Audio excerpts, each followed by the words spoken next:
Rádio Piauí.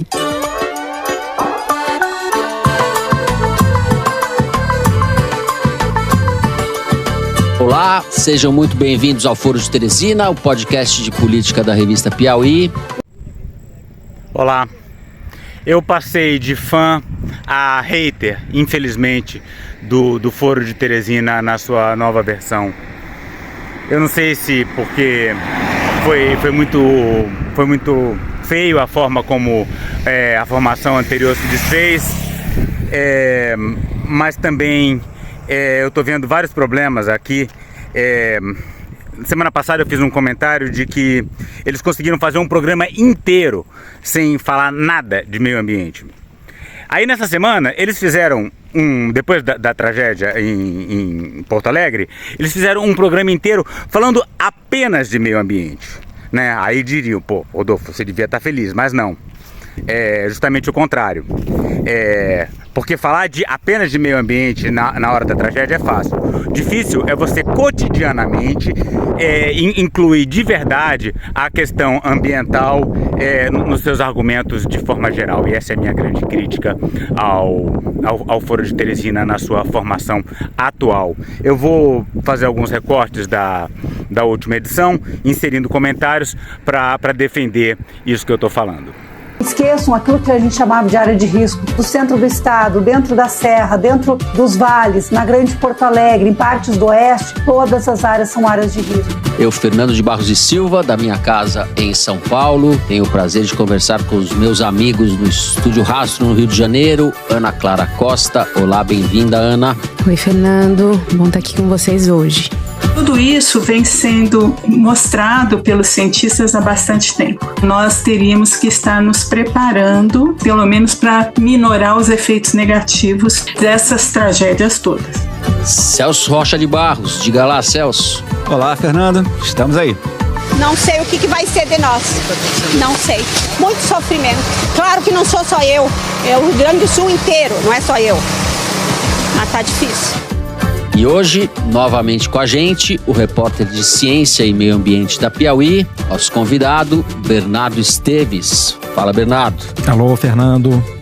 Vamos então, sem mais delongas, para os assuntos, ou melhor, o assunto do programa de hoje. O que estamos vendo no Rio Grande do Sul nos últimos dias é uma tragédia climática sem precedentes no país, pela magnitude das chuvas, pela extensão dos estragos, pelos efeitos que vão se superpondo uns aos outros, num quadro que é de calamidade pública e de colapso de muitas cidades.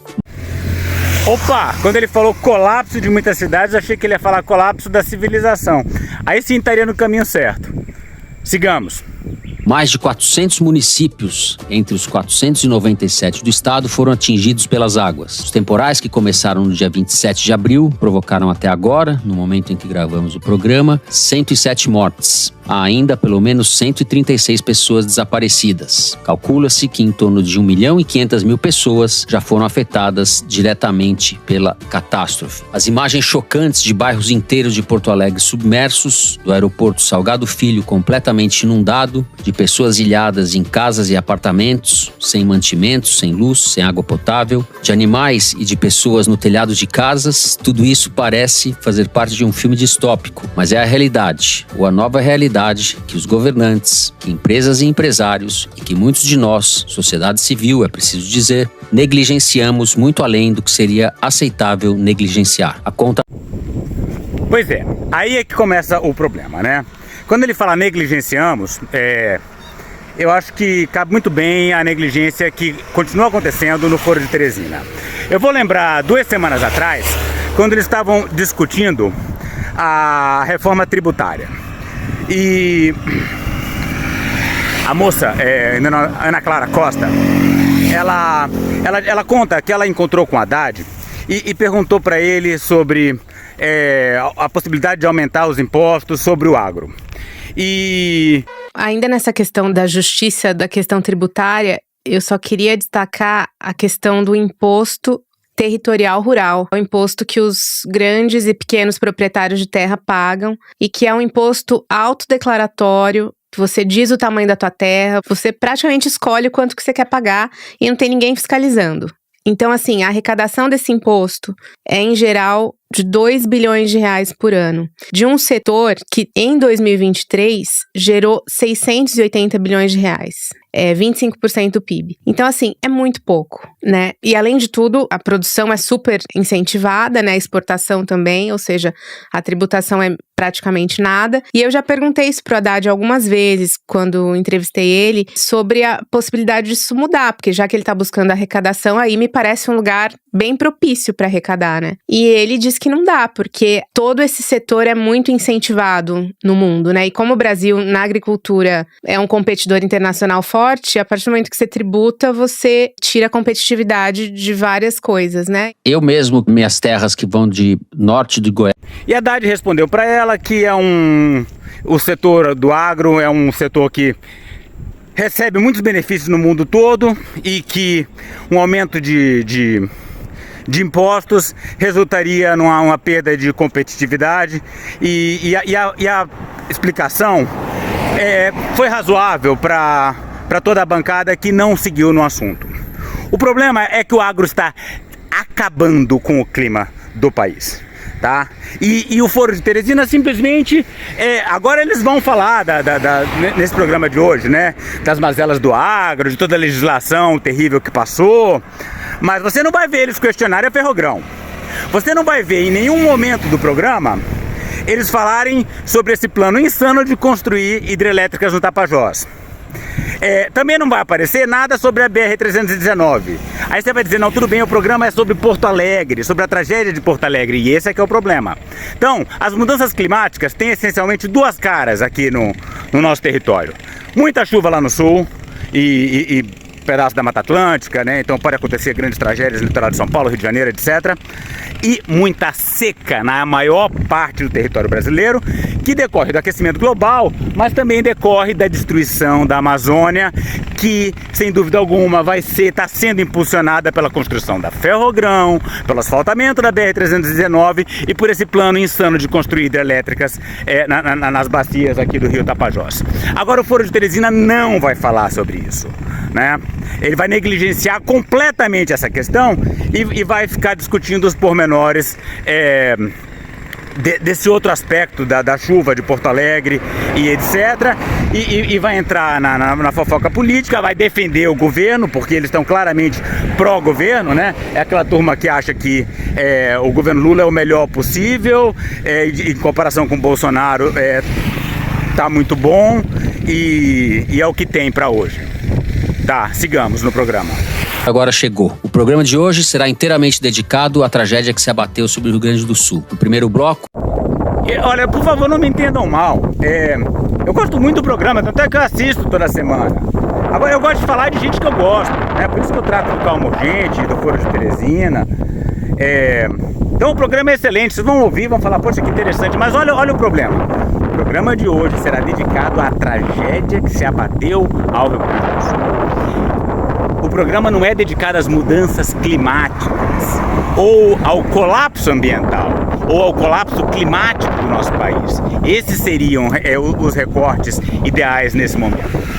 A gente vai tratar das questões que levaram a essa situação, das omissões ou ações inconsequentes que facilitaram ou agravaram os efeitos da tragédia. Cientistas e estudiosos do clima alertaram há mais de uma década que haveria eventos climáticos extremos relacionados à chuva na região sul do Brasil e que Porra, cara, custava botar na mesma frase chuva no sul do Brasil e seca no norte, sabe? É isso que eu tô falando. No momento, aqui tá até meio úmido, choveu essa noite, não tem queimada aqui na Amazônia, mas espera 3, 4, 5 semanas.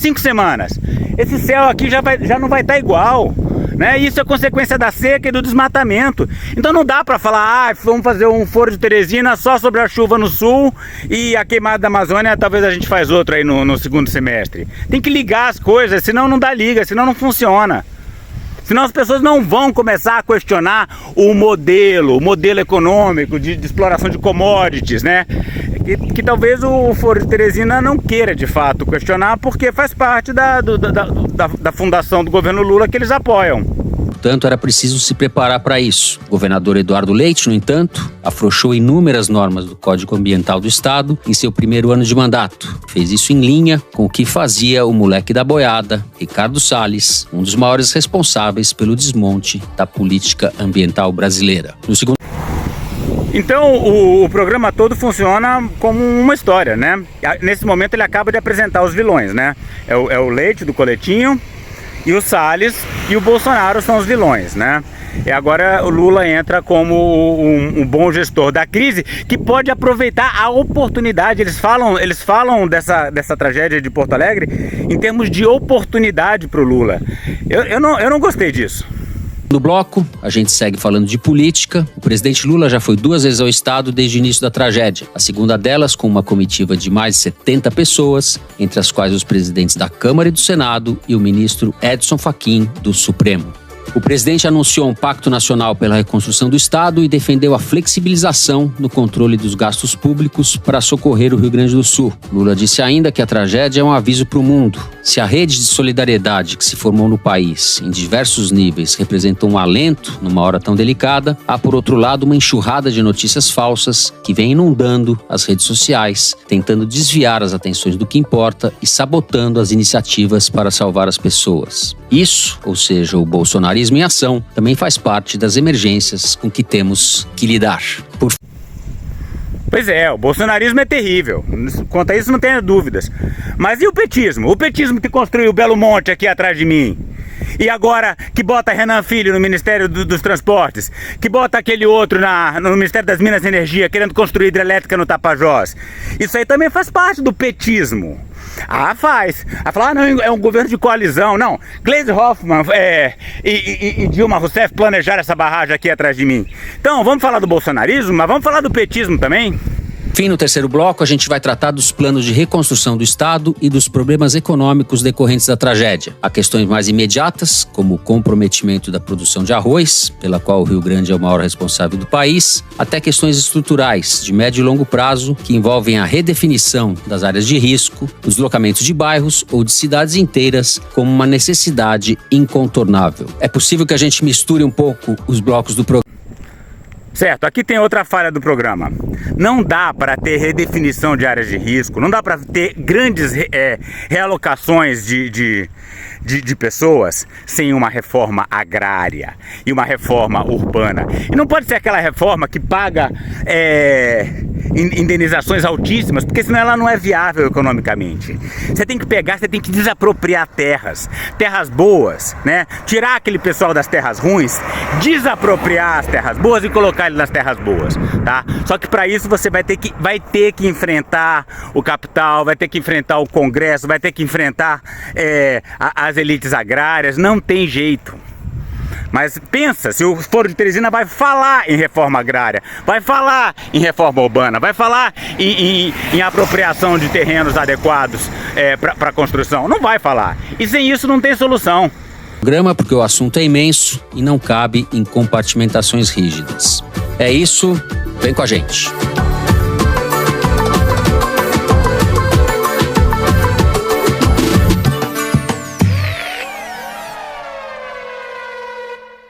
Muito bem, Bernardo, vamos começar com você. Como eu acabei de dizer, o assunto é imenso e permite várias entradas. A gente vai tratar no primeiro bloco mais diretamente das razões dessa tragédia. Eu deixo a palavra com você, então, que está cheio de informações. Então, Fernando, para começar, eu queria pontuar uma questão que eu acho importante aqui.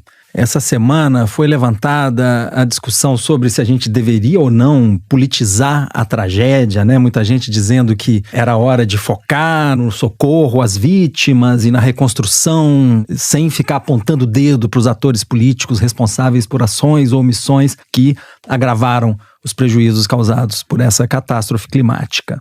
Mas eu acho que a gente tem que politizar sim, na verdade, essa questão é política desde o começo, né? Eu acho que a emergência climática, ela escancara para nós como essa divisão que a gente faz entre política e natureza, entre natureza e cultura, como ela nunca funcionou para a gente descrever o mundo. Os especialistas que tratam disso, eles relutam muito em usar a expressão desastre natural para descrever coisas como essa que aconteceu. O que tem de natural nisso? A gente tem chuvas que estão sendo agravadas por um fenômeno, a emergência climática, que é causada pela ação humana. Então as chuvas chegam numa atmosfera está turbinada com gases do efeito estufa que a gente vem lançando há décadas, seja pelo desmatamento no Amazônia, em outros biomas, seja pela queima de combustíveis fósseis. Então, enfim, quando essa chuva vem, ela está em condições atmosféricas que favorecem a intensificação desse fenômeno, né? E, ao mesmo tempo, essas tempestades que desabaram sobre o Rio Grande do Sul, elas caem sobre cidades que estão despreparadas por causa de escolhas políticas nossas. Então, se a cidade não se preparou, se a cidade não tinha infraestrutura para receber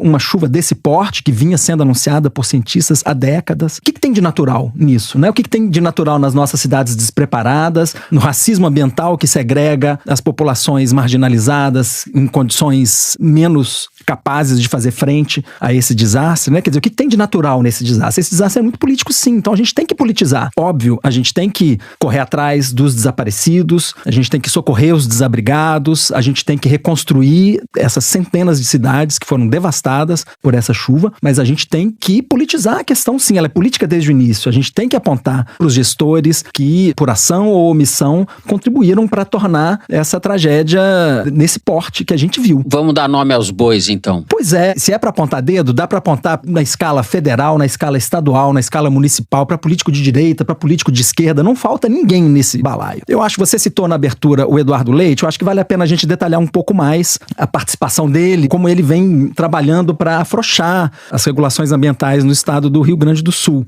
Em 2019, no primeiro ano do primeiro mandato dele, justamente no meio dessa onda bolsonarista que você destacou, o Leite capitaneou um esforço para dinamitar o Código Ambiental do Rio Grande do Sul, que tinha sido construído durante anos, né? Então, enfim, um projeto apresentado pelo governo dele e aprovado pela Assembleia Legislativa Gaúcha alterou quase 500 pontos dessa lei ambiental do estado, como mostrou uma reportagem do Brasil de Fato, num movimento que os ambientalistas gaúchos consideraram um retrocesso de 40 anos. Essas mudanças permitiram a exploração de áreas de preservação permanente, elas afrouxaram a proteção de nascentes, permitiram o comércio de espécies de árvores ameaçadas, enfim, uma série de medidas nocivas, né? Tinha também permissão de autolicenciamento de empreendimentos, né? Um movimento em que o próprio empresário emite a licença para a operação do empreendimento que ele quer fazer, sem que isso passe por uma avaliação de uma autoridade ambiental estadual. Enfim, não faltaram afrouxamentos aí da legislação ambiental. E não parou aí. Depois disso, houve outras leis, né, que foram mexidas pelo governo Leite. Ele tornou o Rio Grande do Sul um estado mais permissivo para agrotóxicos. Ele flexibilizou, por exemplo, a construção de barragens em áreas de proteção permanente. Para um começo de conversa, né, na esfera estadual. Na esfera municipal, a gente tem questões para apontar também para o prefeito Sebastião Melo, do MDB. No ano passado, ele tinha quase 430 milhões de reais em caixa numa rubrica que ele podia usar para investir na prevenção de enchentes em Porto Alegre. Mas ele não gastou nenhum centavo disso, conforme mostrou uma reportagem do UOL. E houve também descaso da prefeitura com a manutenção do sistema de defesa contra enchentes de Porto Alegre, conforme mostrou uma reportagem do Matinal, que é um veículo jornalístico de Porto Alegre, que está fazendo uma cobertura muito interessante dessa tragédia. Especialistas ouvidos pelo Matinal alegam que se esse sistema que não teve a manutenção adequada, sistema de combate às enchentes, se ele estivesse funcionando adequadamente, a cidade não teria ficado submersa conforme essas cenas que a gente viu, né? O Beira-Rio, a Arena do Grêmio tomadas por água, o aeroporto Salgado Filho, né? Isso tudo que você está falando, eu acrescentaria os estudos que foram feitos há mais de uma década ou há uma década, prevendo justamente esse agravamento das chuvas, dos eventos climáticos nessa região do país. As atitudes dos governantes, do governador, etc., foram contra exatamente a tendência ou a constatação de que a situação exigiria uma outra prioridade, um outro tratamento, exigiria uma nova maneira de olhar para aquilo. Não só ele negligenciou, ele deu as costas para isso, como ele agravou o problema, né, que já era suficientemente grave. É isso, não foi por falta de aviso, Fernando. Os cientistas apontam, e os modelos apontam isso há mais de 10 anos, né? É claro, a emergência climática ela se manifesta de formas diferentes em regiões diferentes, mas ali... Opa, quase falou da seca na Amazônia, mas não Bateu na trave, digamos. Especificamente no Rio Grande do Sul, que está numa região em que recebe as frentes polares vindas da Argentina, mas está entre as regiões de ar quente que ficam nos trópicos, né? Justamente por essa posição, isso favorece a formação de chuvas e a gente sabe que a emergência climática vai se manifestar com chuvas mais intensas e mais frequentes e mais desastrosas, como a gente acabou de ver. A última tinha acontecido em 1941, a última enchente histórica do Guaíba, né? Enfim, que motivou reações do poder público. Se construiu um muro ali para fazer frente a essa enchente. Enfim, esses recordes foram batidos agora com essas enchentes desse ano. Celso, você andou olhando aí esses estudos, esses relatórios que foram feitos nos últimos anos sobre esse ponto justamente que o Bernardo abordou. Pois é, Fernando. Essa semana o site da Intercept Brasil achou um dos relatórios de um grande projeto que foi feito durante o governo Dilma para estimar os efeitos da mudança climática na economia brasileira especificamente. E esse estudo de 2015 acabou sendo arquivado e o projeto todo desmantelado, e aí o governo Dilma logo acabou e nós tivemos 2 governos que não tiveram o menor interesse no assunto. Inclusive o governo Dilma também não tinha, como se vê pelo fato que o estudo foi arquivado. Ele já... Nesse ponto alguém deve estar falando, não, olha o Rodolfo equivocado aí. Eles criticam o PT também, sim. Criticam no atacado, o problema é no varejo. Previa que o aquecimento global levaria a maior incidência de chuvas no Rio Grande do Sul e fazia também uma estimativa que eu acho que o pessoal do agronegócio devia estar preocupado, dizendo que o setor da soja no Rio Grande do Sul é muito vulnerável à mudança climática. Se as mudanças climáticas que a gente está vendo agora se confirmarem, a área... Como é que é? Se as mudanças climáticas que a gente está vendo agora se confirmarem, ela não está confirmada ainda para você? As que atualmente são dedicadas à produção de soja no Rio Grande do Sul podem deixar de ser propícias à plantação de soja. O que leva a gente, inclusive, a refletir sobre uma questão que não é só uma questão do agronegócio ter muito poder. O agronegócio tem poder, mas não tem uma visão, né? Não tem um projeto de longo prazo para o país. Nessa hora, eles começam com essa história de que o agro não tem visão, que eles são suicidas, eles são burros, né? Uns caipira burro. Mas nada mais falso, né? Esse pessoal que que produz soja no Rio Grande do Sul são os mesmos que migraram pro Paraná, que migraram pro Mato Grosso e que agora estão migrando pra Amazônia. Então você fala, é destrutivo. Sim, é claro que é destrutivo, mas aí eles já estão cheios da grana, já tem a mansão, já tem a mansão em Orlando, em Miami. Não interessa se a fazenda dele vai secar e não vai poder plantar soja daqui a 20 anos. A maior parte dessas terras é grilada, investimento é mínimo, tá? Então vocês ficam se achando muito espertos, zoando o pessoal do agro, falando, olha, são suicidas.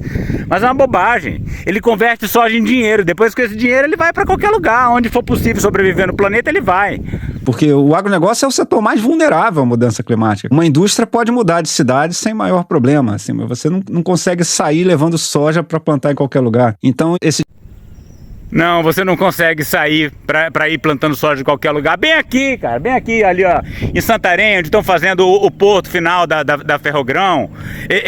O pessoal tá vindo plantar soja em qualquer lugar, tá grilando a terra, tá desmatando tudo e tá plantando soja aqui.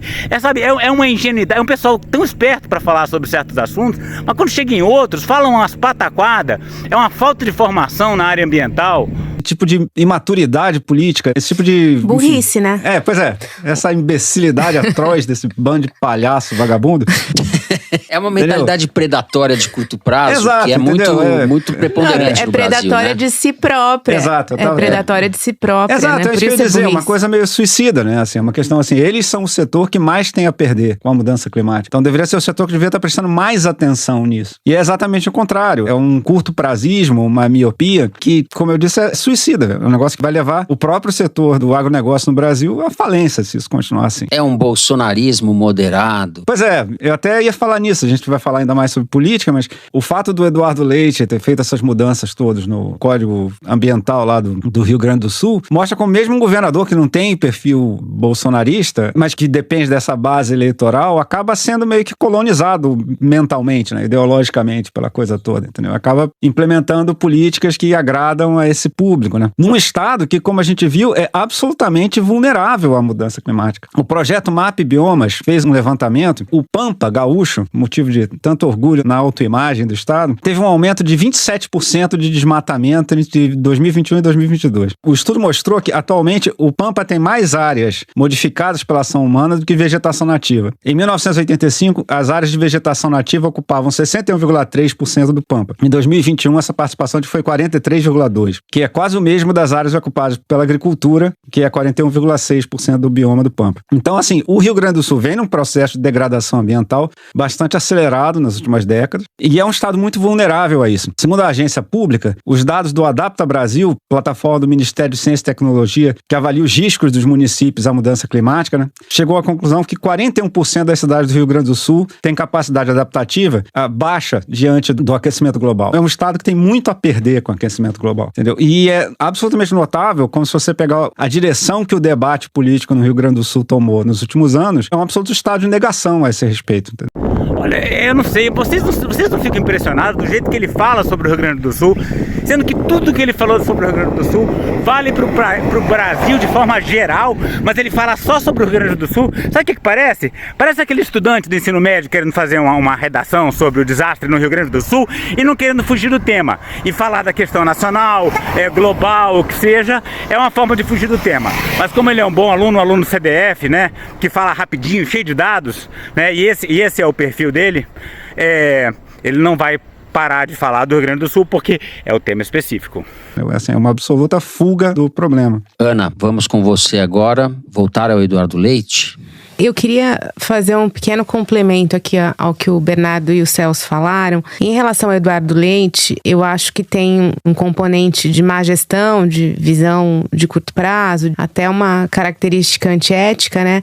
Mas tem uma outra questão que, às vezes, ele mente de fato, né? Em relação às enchentes que aconteceram no ano passado, em setembro de 2023, foi até meio constrangedor, porque, obviamente, elas não foram tão graves como essa, mas muitas cidades ficaram debaixo d'água, e ele, para se proteger, afirmou que não havia sido alertado de que elas seriam tão fortes. E aí os órgãos públicos, tanto federais quanto do próprio estado, tiveram que vir a público dizer que eles avisaram sim que haveria uma quantidade muito acima da média de chuvas para que o governo se preparasse, e o governo não fez nada. Então, acho que é uma coisa que vale ponderar sobre o Eduardo Leite. Uma outra coisa também em relação a essa gestão local, eu queria falar sobre o vice-prefeito de Porto Alegre, o Ricardo Gomes, do PL. Ele apareceu em vários vídeos nesses últimos dias, participando de resgates e tal, usando um boné da Brasil Paralelo, uma produtora de conteúdo que inclusive é gaúcha e que produz conteúdos negacionistas sobre várias coisas, entre elas a questão ambiental.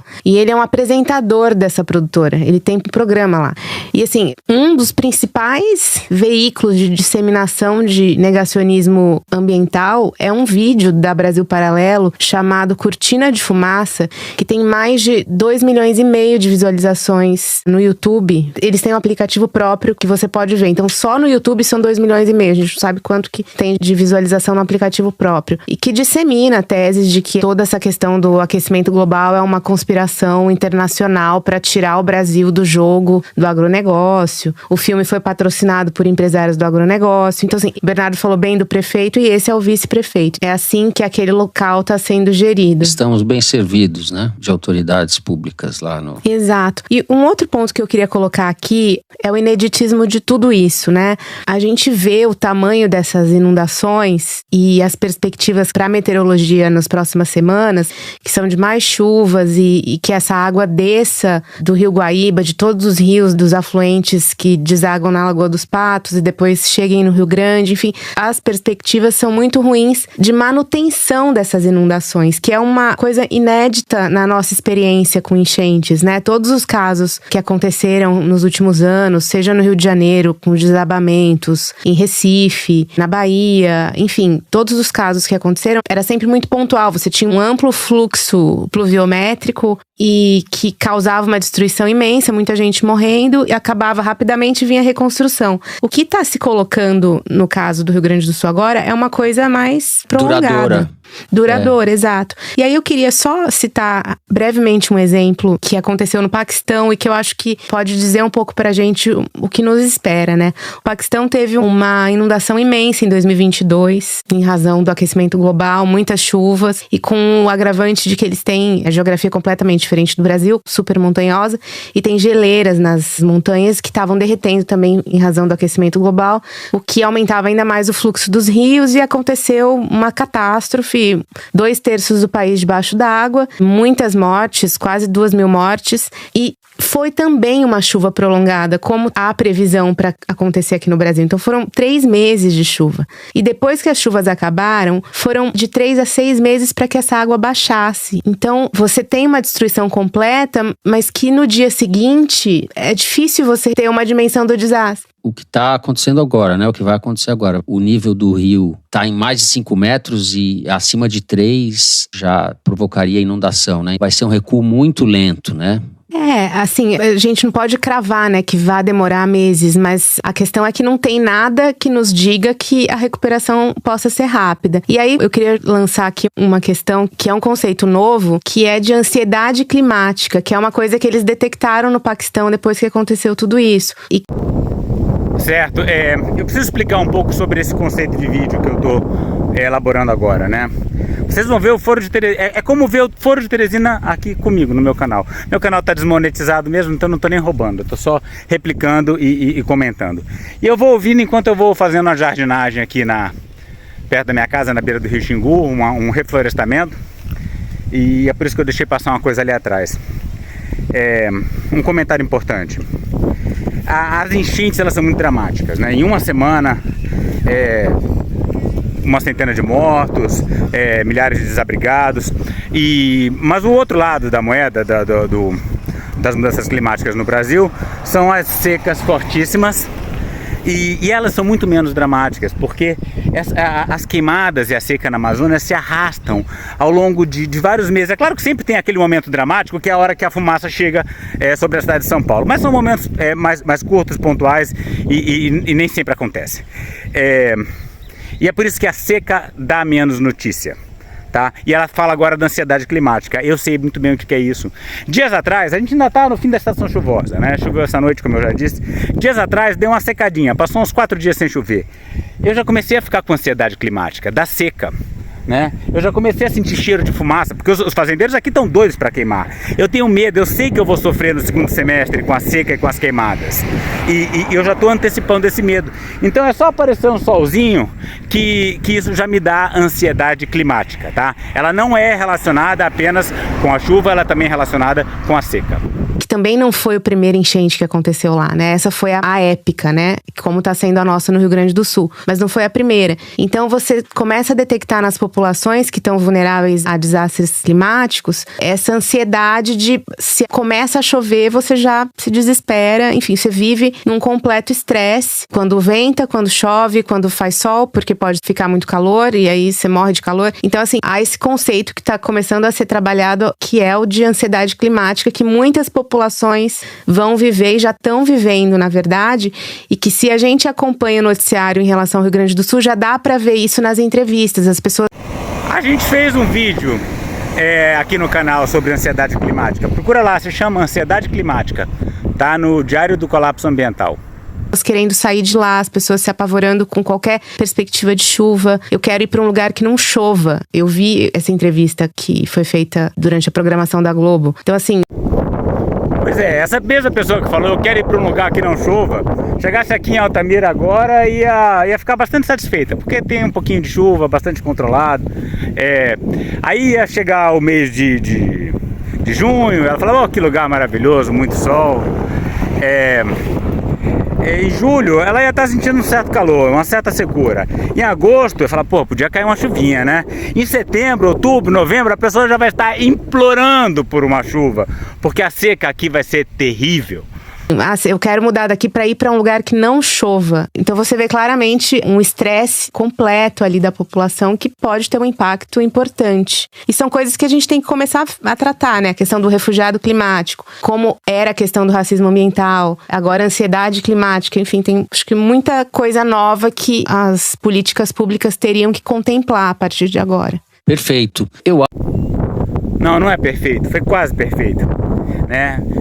As políticas públicas que deveriam ser contempladas, ótimo, perfeito, a partir de agora, não é a partir de agora. Não precisava do a partir de agora, eles falam como se agora houvesse um marco que vai mudar realmente as coisas, né? E aí que entra essa história aí que eles vão trabalhar mais tarde da janela de oportunidades que eu acredito que é falsa.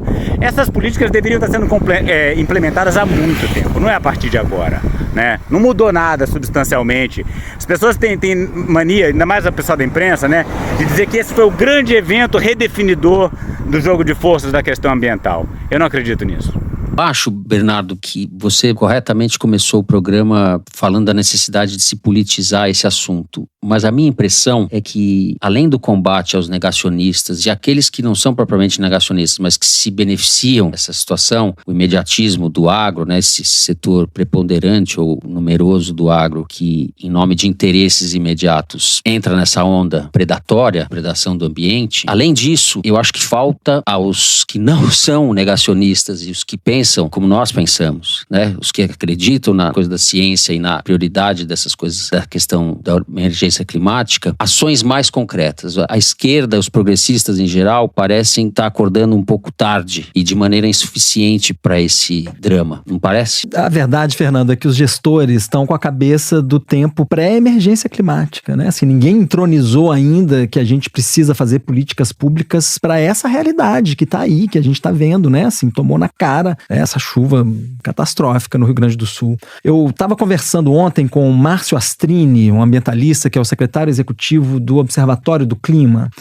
E ele veio dizer que, claro, agora, né, assim, quem está nos holofotes agora, né, é o Eduardo Leite, é o Sebastião Melo, né, governador do Rio Grande do Sul, prefeito de Porto Alegre, mas ele veio dizer que não tem um governador, um prefeito de capital que, se tivesse na mesma situação, teria feito o seu dever de casa, teria boas credenciais para mostrar nesse momento, os de direita, os de esquerda, né? Não é o caso de passar pano para esses gestores. E, inclusive, a turma da Malu Gaspar, que os ouvintes das antigas vão se lembrar, foi atrás dos programas de governo.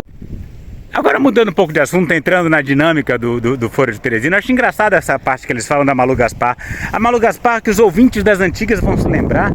Quer dizer que para saber quem é a Malu Gaspar, agora a gente tem que lembrar do Foro de Teresina lá atrás.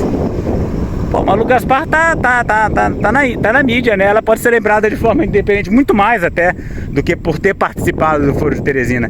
Eu acho que isso aí vem numa ideia do programa de falar das suas antigas formações. Engraçado que eles citam a Malu Gaspar em vários momentos aí do programa, mas não citam a Thaís Bilenque, né? Que foi injustamente removida do programa. Daí a minha mágoa, jamais perdoarei o Foro de Teresina. E é por isso que eu tô atacando, não é por causa de coisa de questão ambiental, coisa nenhuma. Do Sebastião Melo e do Eduardo Leite, e acharam que não tinha nenhuma menção específica, ações de prevenção a esse tipo de desastre, a esse tipo de evento extremo. E eu acho que se a gente fosse olhar os programas de governo de outros governadores eleitos, de outros prefeitos eleitos, a gente não encontraria nada muito melhor, né? Então a ficha que falta cair é essa. Os gestores estão governando nesse mundo em que esses desastres estão aí. Não é para amanhã, não é para depois de amanhã, é agora, né? E o que esse exemplo mostra é que se você afrouxa as proteções ambientais, se você não se prepara para esse mundo de eventos extremos, a conta chega logo, e os gaúchos estão experimentando isso do pior jeito possível. Celso, vamos começar com você. A gente conversava aí nos últimos dias para montar a pauta do programa, e você falou uma coisa interessante quando a gente falou das atitudes do Lula. Você falou, não está fazendo mais do que a obrigação. Você falou, é o mínimo que pode fazer. Mas o mínimo no Brasil de hoje, ou no Brasil dos últimos anos, já é quase um fator para ser comemorado, ou pelo menos salientado. Vamos começar falando da atuação do Lula e o que você pensa disso. Pois é, Fernando, é isso. O Lula fez o certo, ele foi para o Rio Grande do Sul, ele tomou uma iniciativa que eu gostei, que foi levar o Arthur Lira e o Pacheco com ele, dando bem uma imagem de que o Brasil como um todo, né, as instituições como um todo, estão trabalhando nisso, uma imagem de união nacional, né, para a reconstrução do Rio Grande do Sul. Eu acho que é o que deveria ser feito mesmo. Agora, é o que você disse, a gente está comemorando o óbvio, né, porque era óbvio que tinha que fazer isso. Mas a gente está comemorando o óbvio porque a gente ficou sem o óbvio durante muito tempo, certo? O que aconteceu essa semana era impensável na época que o Bolsonaro era presidente. O Bolsonaro tentou sabotar o esforço de vacinação do governo de São Paulo. Só do governo ter mobilizado instituições para favorecer isso já é um sinal de que assim, o Brasil vai retornando um pouco a uma certa normalidade, né? A gente já pode ir normalizando nossas expectativas, né? Mas por enquanto a gente acha isso muito bom, né? Porque a gente ficou muito tempo sem isso. Eu acho, inclusive, que aquilo que o Bernardo falou, que nem a esquerda nem a direita direita dão a devida atenção a isso, ele tem toda razão, não dão. E se você pegar, por exemplo, os projetos do PAC, por exemplo, que o governo apresentou, muita coisa ainda é velha economia, muita coisa ainda é pensando como se estivesse apresentando um projeto de desenvolvimento de 30 anos atrás. Eu falei isso com... Então, aí que eles batem novamente na trave, né? Primeiro que eles estão nessa de comemorar o mínimo, de comemorar o óbvio, né? Sempre em comparação com o governo Bolsonaro. Aí no PAC ele fala que muita coisa é velha economia. Como muita coisa, cara? É tudo. É tudo. Não... E aí por que não cita Ferrogrão? Por que não cita 319? Por que não fala das hidrelétricas? Algumas pessoas do governo retrucaram, não, mas já tem um pouco de focalizar gasto em áreas de maior vulnerabilidade. No Ministério da Fazenda já tem a proposta de transição para uma economia de energia limpa, etc. Atenção que essa parte é delicada. Ele fala, no Ministério da Fazenda já existe a proposta de transição para uma energia limpa. Cadê essa proposta? A Thelma vive procurando, a Thelma vive querendo nos explicar, desde o começo do ano que ela está falando, eu quero encontrar o documento, eu quero entender essa proposta de transição energética, transição ecológica, essa coisa que dizem que tem, mas ninguém nunca viu, né? É o Cabeça de Bacalhau, é o projeto de transição Cabeça de Bacalhau do Haddad. Cadê essa proposta? Vamos entender o que eles estão falando? Não adianta só falar que estão lá fazendo no Ministério da Fazenda. Cadê a proposta? Vamos analisar? Mas isso, obviamente, é um negócio que ainda está bastante incipiente. A gente pode lembrar que ano passado a equipe econômica apresentou o projeto do mercado de bônus de carbono e o agronegócio conseguiu ficar fora daquilo. Entendeu? Você vê que são iniciativas ainda pequenas e que ainda esbarram quando chega no Congresso, quando chega no sistema político. O pessoal que ganha dinheiro aquecendo o planeta barra essas propostas, né? Agora, eu devo dizer assim, só em nome da justiça, enfim, histórica, que pelo menos em governos como o atual, tem uma ilha de ambientalistas, certo? Tem alguém que está lutando por isso. Isso já existiu na centro-direita. Se você pegar o PSDB velho, por exemplo, você tinha o Fábio Feldman, que era um ambientalista que atuava no PSDB, né? E que teve... Cláudia, senta lá. Uma atuação muito importante. Então, assim, esse assunto nem sempre foi monopólio da esquerda, entendeu? Mas com a exceção do bolsonarismo, virou monopólio da esquerda. Não tem muito como evitar isso. Não tem como a gente... Seria excesso de dois ladismos, você dizer que, enfim, tá no mesmo estado o debate dos dois lados, né? E eu tô falando isso não pra puxar o saco do governo, mas pra ver se a direita toma vergonha na cara e volta. Não, mas desculpa, tá puxando o saco do governo sim. Por que não comenta que Lula não vetou o marco temporal completamente, permitindo a entrada de atividades econômicas nas terras indígenas, como por exemplo a mineração e o monocultivo de soja? Esse rapaz aí do meio ambiente, ele omitiu que Lula no programa passado, ele omitiu que Lula não vetou isso aí, né? Isso aí na discussão pública a gente fala muito de marco temporal, mas essa lei 14.701, ela vinha com uma série de dispositivos contrários aos interesses dos povos indígenas, um grande pacote de maldades, vamos dizer assim. A lei dificulta a demarcação de novas terras, emperra os processos de demarcação que estão em andamento e facilita a abertura dos territórios indígenas para uma série de atividades econômicas, muitas vezes sem que eles precisassem ser consultados. É verdade. O Lula tentou vetar o marco temporal e vários outros artigos desse projeto, mas tomou um toco feio do Congresso. Negativo, não foi assim não.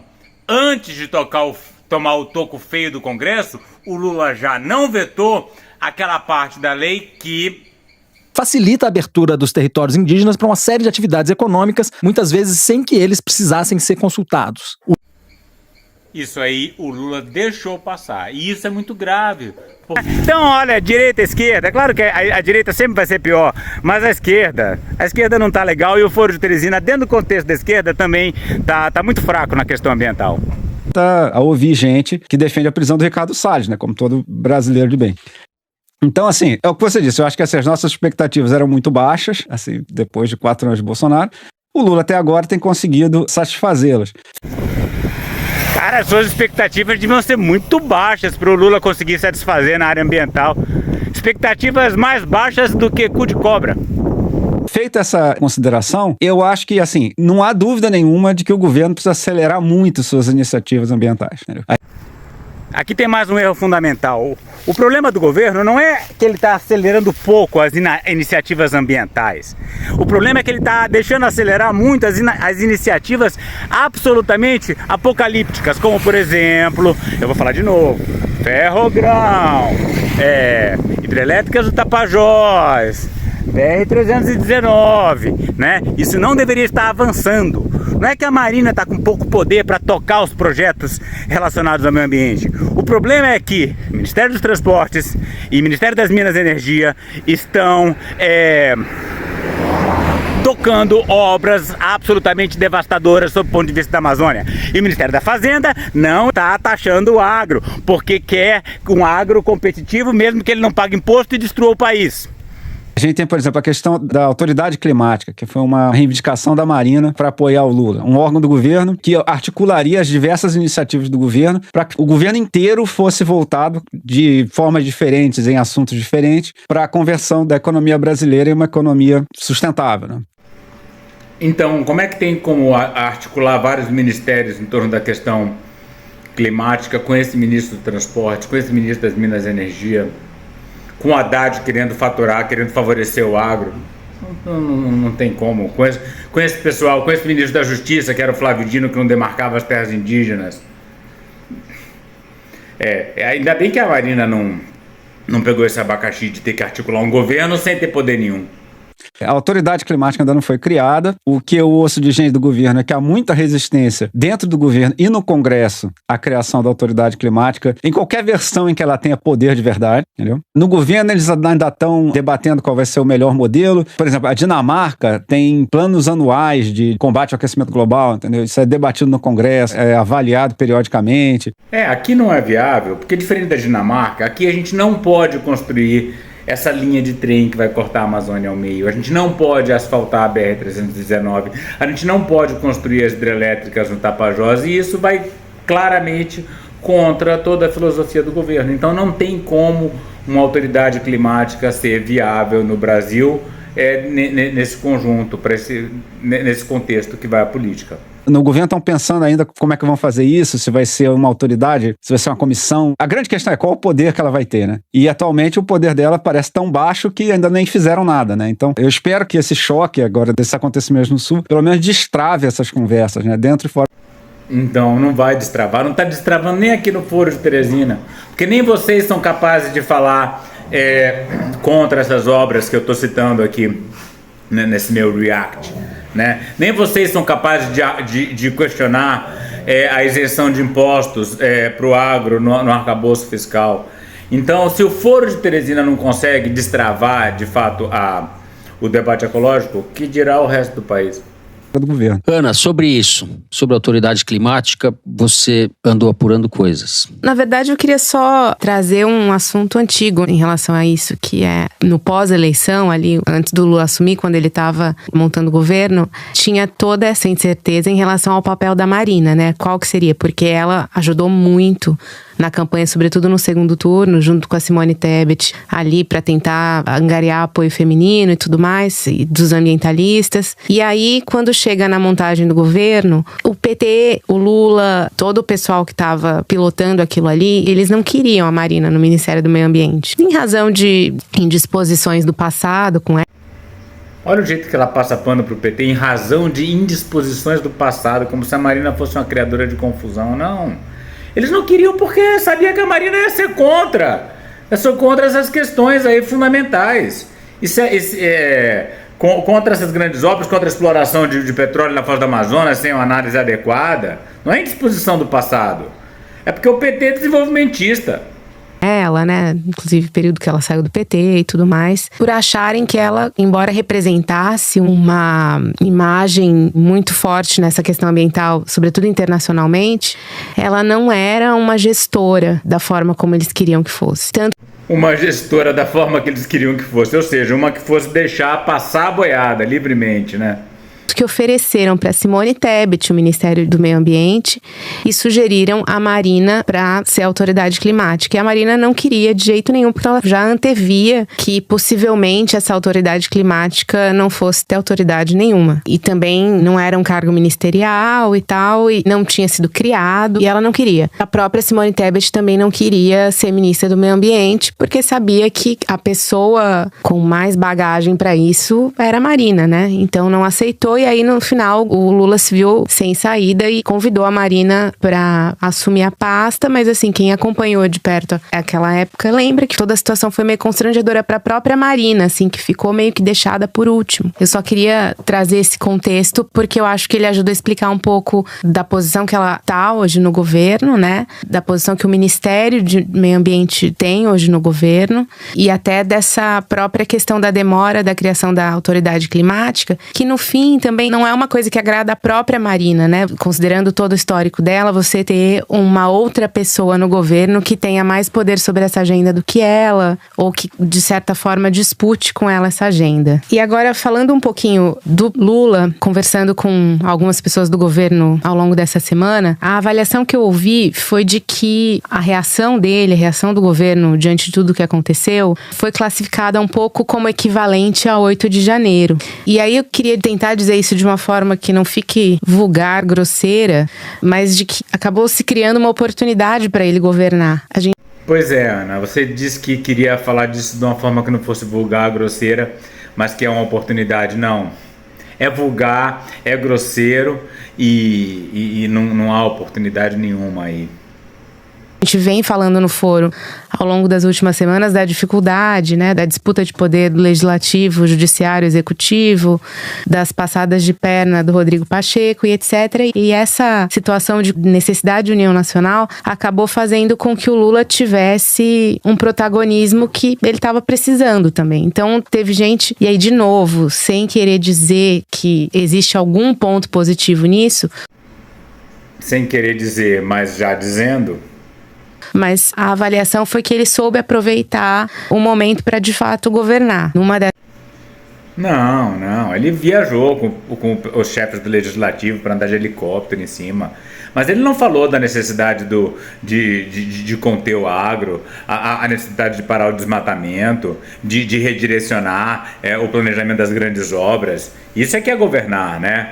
É falar, não tem condições de passar ferrogrão agora no meio da Amazônia diante do colapso climático do país. Isso que seria governar. Isso ele não fez e nem vai fazer.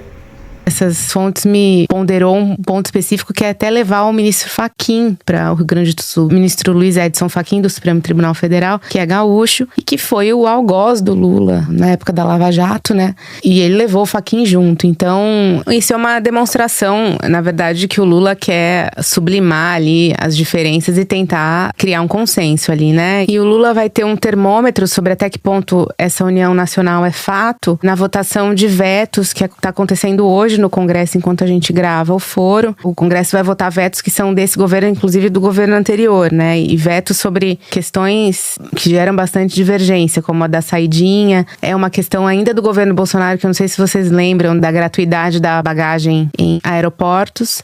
Mas também precisa liberar a pauta para votar tudo relacionado ao Rio Grande do Sul, né? A questão da renegociação da... Achei que você ia falar dos vetos do PL do veneno, né? Porque afinal é a questão ambiental, né?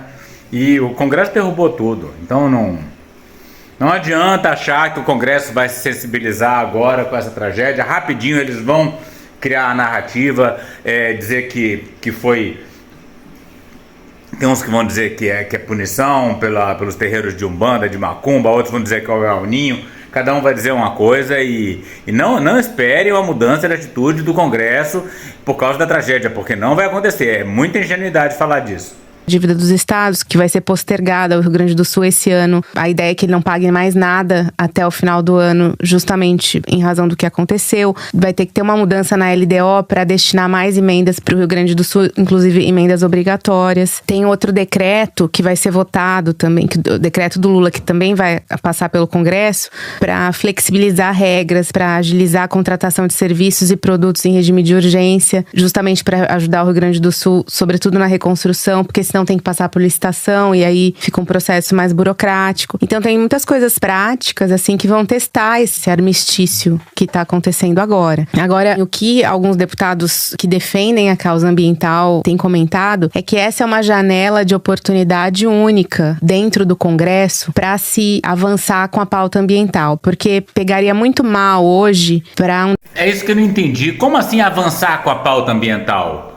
A gente está tentando evitar retrocessos. Como avançar? Tem algum projeto de lei de avançar com a pauta ambiental?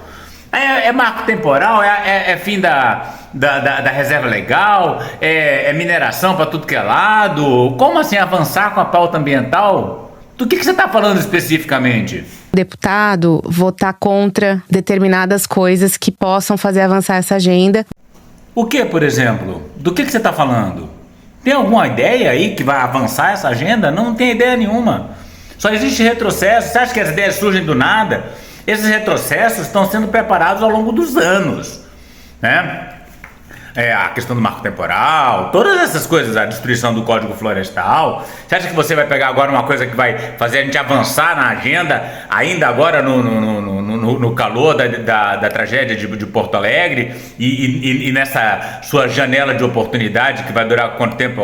Semanas, meses, não sei. A gente vai ter algum avanço na área ambiental? Do que vocês estão falando? Isso é um delírio, isso é uma coisa que não faz o menor sentido. É coisa de quem não entende, não está acompanhando a questão. Mesmo sendo um deputado de direita, um deputado antiambientalista, a exposição seria brutal, né? Então, que é um portal, assim, que se abriu agora para se conseguir, com esse congresso que a gente tem hoje, que defende fundamentalmente a destruição ambiental, que ele vote medidas desse tipo. O que não se sabe ainda é se o governo vai conseguir aproveitar essa janela, que é curta, né?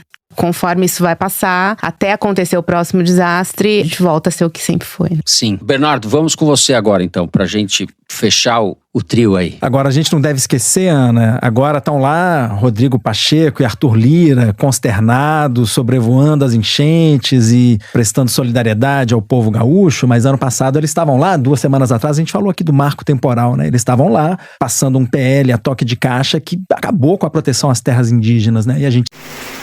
Pois se precisasse, eles passavam hoje da mesma forma, hoje mesmo, da mesma forma, sem o menor problema. Sabe que as terras indígenas são um jeito mais eficaz que você tem de proteger floresta no Brasil. São as áreas mais preservadas, né? Você quer preservar um trecho de floresta, demarca uma terra ali, que é o jeito mais eficaz, isso está provado, né? É uma falta de conhecimento sobre terras indígenas. Quer dizer, você quer preservar uma floresta, demarca uma terra indígena lá, que é a forma mais eficiente. Não é assim. Não é assim. Na verdade, as terras indígenas já são indígenas. O governo reconhece as terras indígenas. E não é porque quer preservar uma floresta. Quer dizer, esse é um efeito colateral. Mas você reconhece a terra indígena se ela é, de fato, uma terra indígena, né? Uma terra efetivamente ocupada ou com histórico de ocupação que justifique se chamar de terra indígena. Aí você reconhece a terra indígena.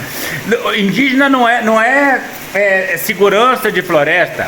Se quiser segurar a floresta, tem que criar parque nacional, floresta nacional, parque nacional principalmente, unidade de conservação. E as terras indígenas são reconhecidas. Parece papo da extrema direita, não quero que desmate, cria uma terra indígena assim. Não é assim que funciona.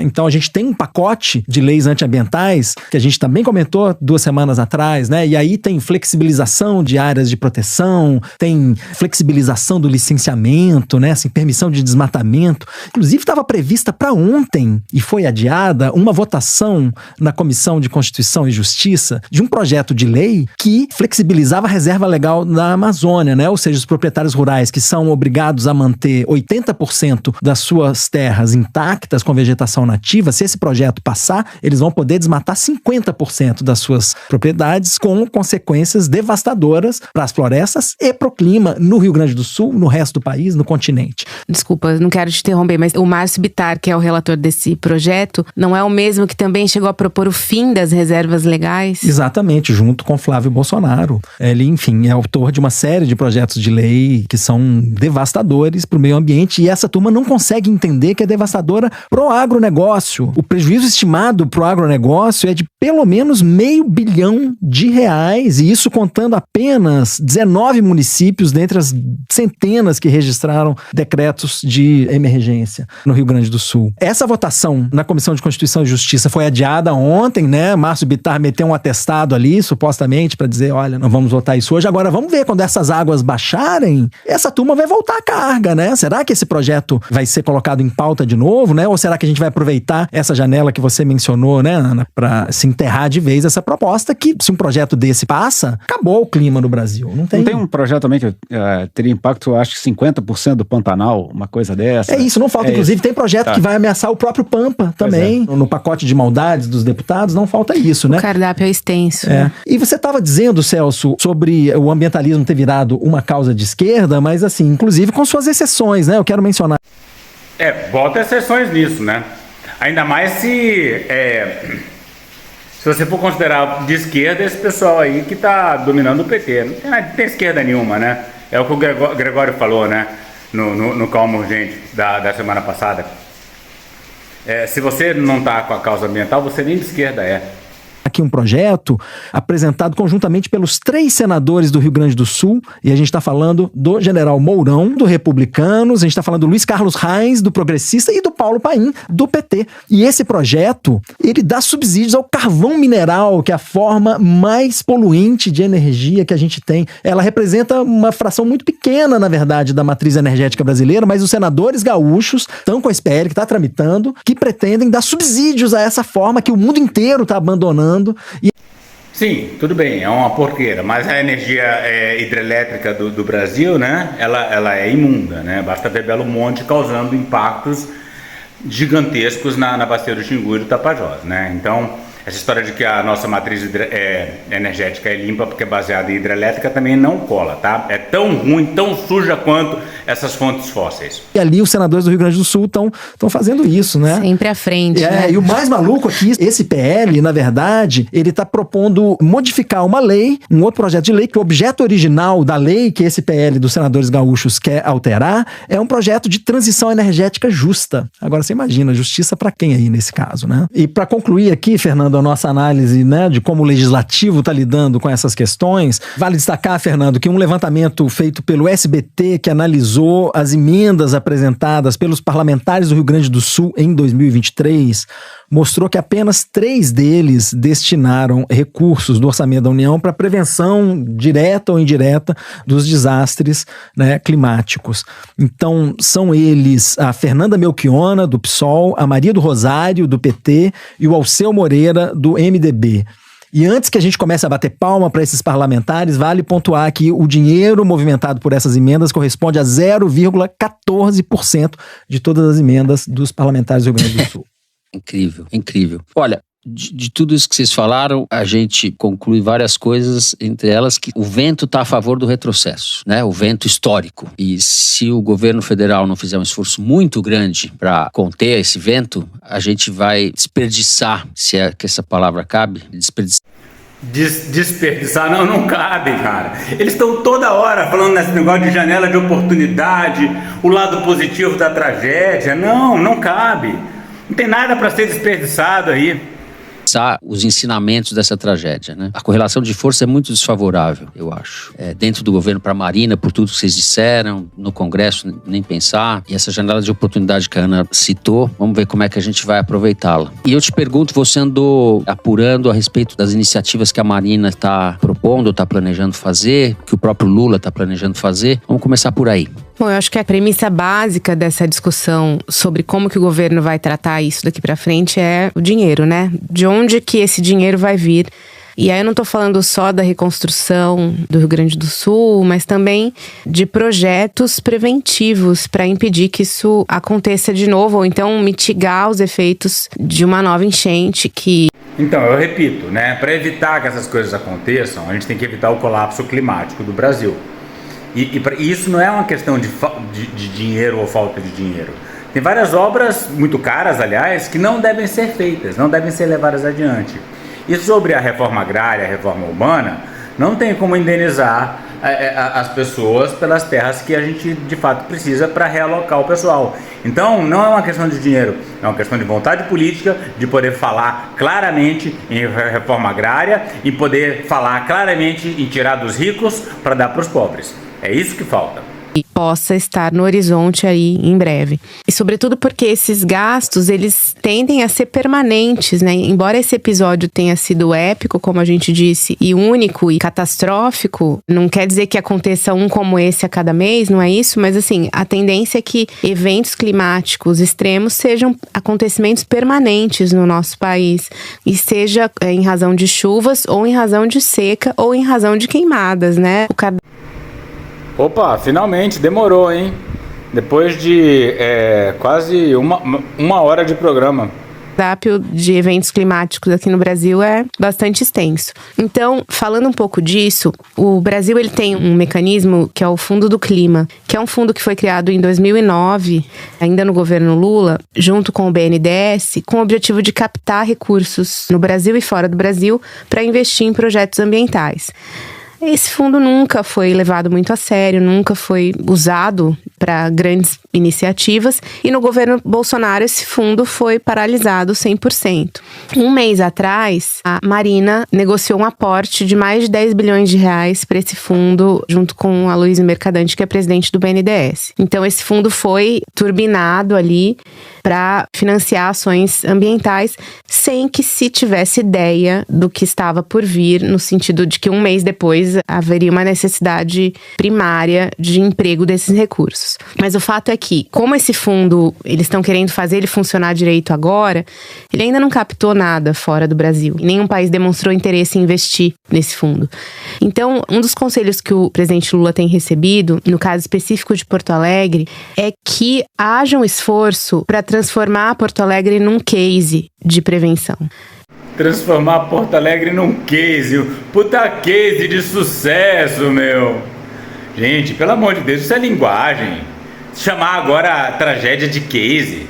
Então, que haja um trabalho de articulação, com a ajuda, inclusive, do governo federal, do Ministério da Fazenda, para que Porto Alegre consiga captar, junto ao Banco Mundial, junto ao BID, que tem ferramentas de financiamento direto para municípios que não precisam necessariamente passar pelo governo federal, e que dinheiro que venha dos fundos da Noruega, da Dinamarca, desses países que têm investido nesse tipo de iniciativa, para transformar Porto Alegre num exemplo de infraestrutura e de prevenção mesmo, depois desse desastre. No aspecto da comunicação, do marketing, entendeu? Para mostrar que o Brasil tem um lugar ali que ele consegue fazer com que a ideia da prevenção dê certo. Então isso é uma das coisas que está sendo aventada diante dessa dificuldade que está havendo de captar recursos externos para iniciativas ligadas ao clima. Porque nesse caso a cidade captaria ela mesma, não precisaria do governo federal.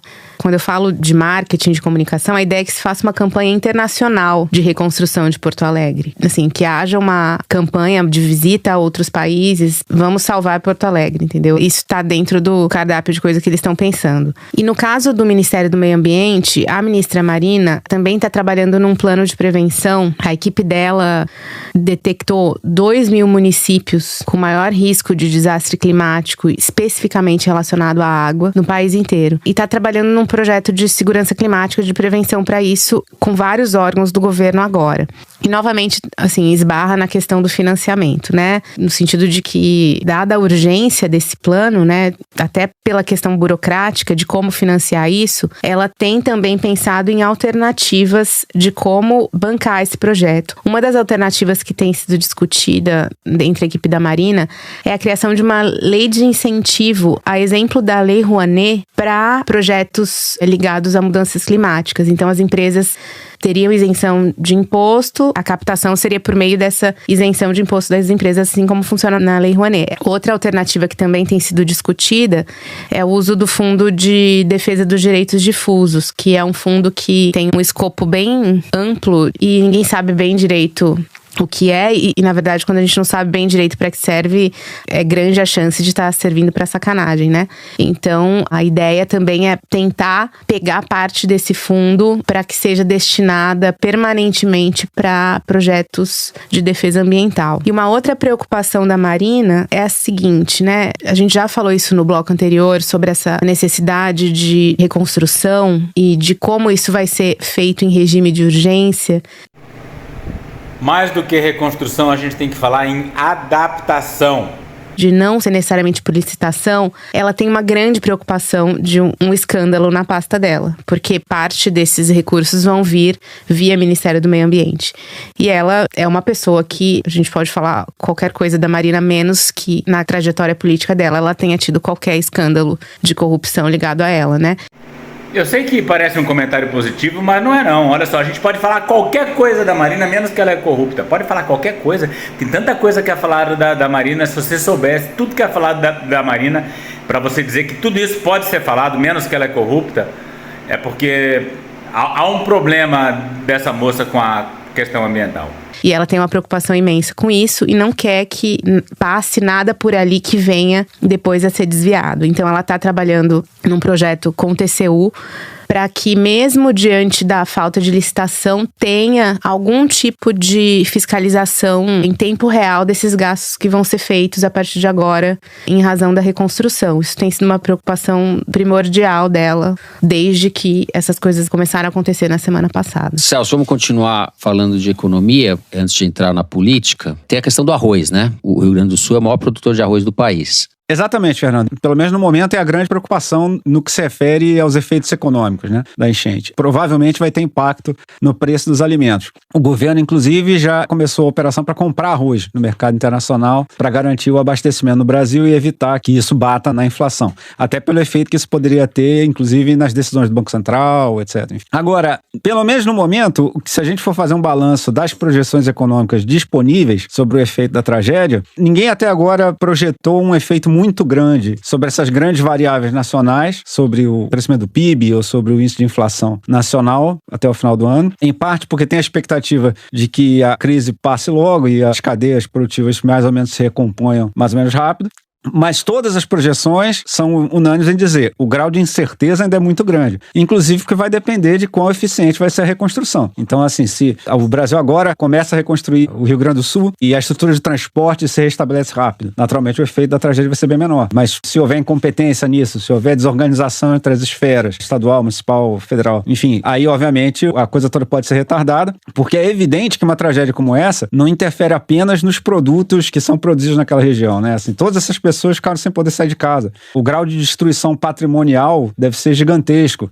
O Haddad já anunciou que deve ter liberação de dinheiro para reconstrução de casa, por exemplo. O Eduardo Leite postou nas redes sociais hoje um impacto que eles calculam hoje de 19 bilhões. Pois é. Eles precisariam de 19 bilhões para reconstruir o que foi perdido até agora. Exatamente. Então esse impacto, que vai muito além, né, do preço do arroz, ou da contribuição do Rio Grande do Sul para o crescimento do PIB, etc. Esse impacto é que a gente ainda não consegue medir. Vai ter que ver como é que vai ser o gasto para resolver isso e o quão rápido a economia consiga recuperar, né? O que a gente pode dizer no momento é que ainda há muita incerteza sobre isso. Tem um lado bom que, assim, é incerto porque ainda dá para fazer coisas para que isso aconteça da melhor maneira. Os governos federal, estadual e municipal forem eficientes na reconstrução da infraestrutura do Rio Grande do Sul, os efeitos econômicos podem ser muito menores do que seriam de outra forma. Perfeito. Bernardo, quando a gente fala em reconstrução, a gente está pensando no que exatamente? Que políticas públicas estão no horizonte?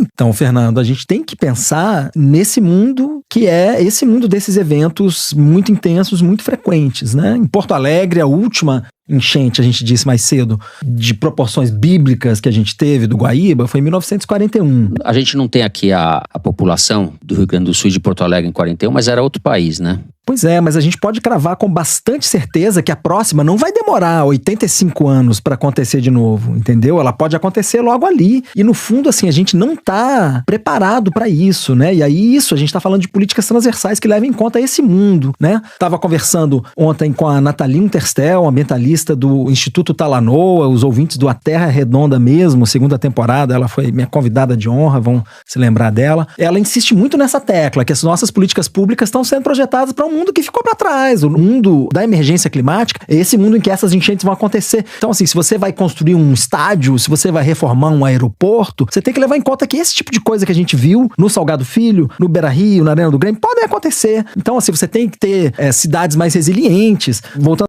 Então, ele fala da infraestrutura, mas não cita a infraestrutura aqui do norte que vai destruir a Amazônia. Ele fala em cidades resilientes, mas ele não fala numa Amazônia resiliente, ele não fala num campo resiliente. Então, tudo é focado para os efeitos da chuva excessiva nas cidades do sul e sudeste. mas nada sobre as grandes obras que ameaçam a floresta amazônica e a resiliência do campo, né, do interiorzão, à seca e ao agro. A Natalina, ela cita muito as obras do PAC, ela diz que as obras do PAC não estão levando em conta. A gente precisa de cidades mais resilientes, de casas mais resilientes, toda uma infraestrutura urbana mais resiliente, cidades com solo mais permeável às águas, né? Essas águas chegam, elas encontram, assim, uma camada de concreto e asfalto que ela não tem para onde escoar. E aí a gente está falando, né, na estrutura do governo, a gente tem o Ministério da Marina, que é o Ministério do Meio Ambiente, e desde o ano passado se chama Ministério do Meio Ambiente e Mudança Climática. Claro, tem um bocado de atribuições que cabem a esse ministério, mas assim, tem assunto para o Ministério da Economia, da Fazenda, tem assunto para o Ministério da Agricultura, da Energia, das cidades, do desenvolvimento regional, tem políticas públicas que podem e devem ser feitas em toda a estrutura de governo, né? E nesse sentido... Sim, e coisas que não devem ser feitas no âmbito desses ministérios. Não é só o que deve ser feito, é o que não deve ser feito também. Aliás, é muito mais sobre o que não deve ser feito do que sobre o que deve ser feito.